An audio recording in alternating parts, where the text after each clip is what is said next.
Hello everyone, welcome back to my channel, and today we are in our cozy studio to talk about a very special topic.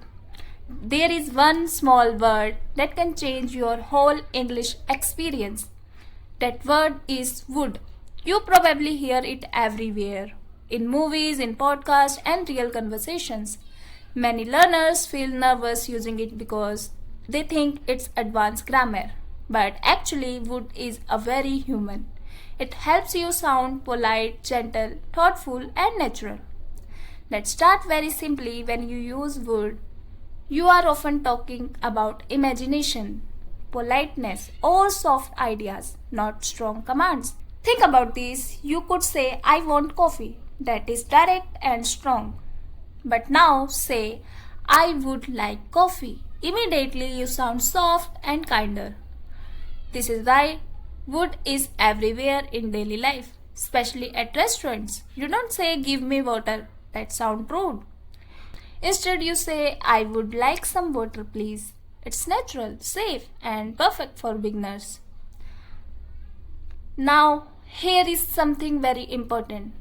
Would is not just about time. Many people think it's just the past tense of will, but it's actually about attitude. It's about how you feel and how you sound.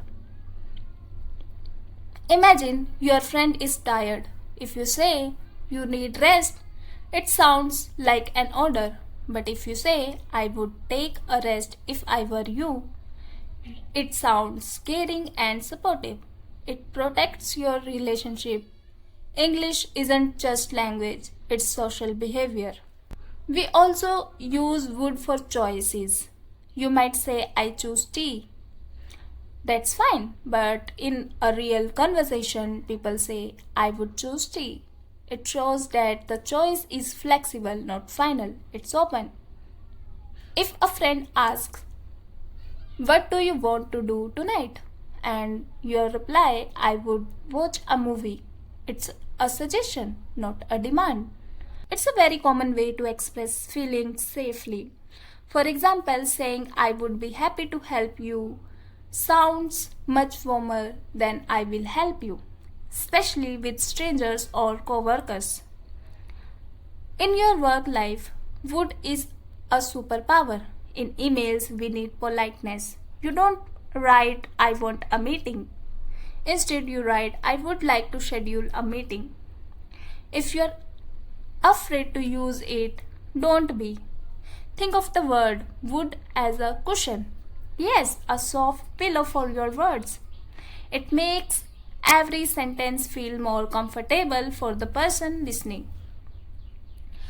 Now let's talk about the past. We use would for repeated actions or habits. For example, when I was a child, I would play outside every day. This doesn't mean just one time, it means many times. It feels nostalgic and warm. When you say every evening we would sit together, it's create a picture in the listener's mind. It's storytelling English, not exam English. Then there is the fun part, imagination. If someone asks, what would you do if you had more time? Notice they use would because it's a dream, not real yet. You can say, if I had more money, I would travel the world. Or if I had more time, I would spend it with my family. This is honest, mature, and natural English. When someone asks for advice, would is your best friend instead of you should sleep early, which can sound strict.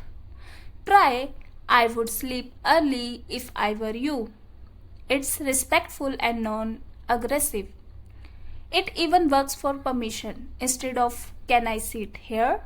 Try would you mind if I sit here?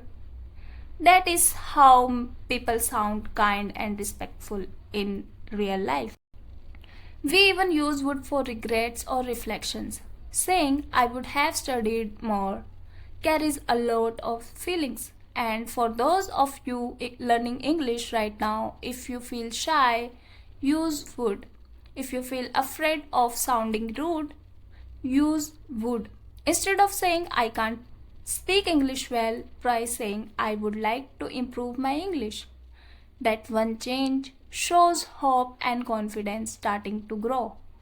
Before we finish, I want to speak for the heart. Many of you are learning English alone, maybe late at night or early in the morning.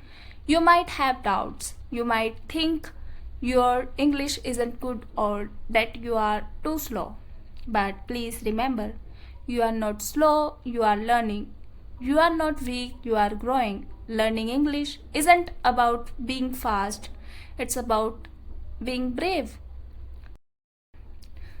Don't wait for perfect confidence, start with willingness. Say, I would try. That is enough. One day, English will feel as natural as breathing.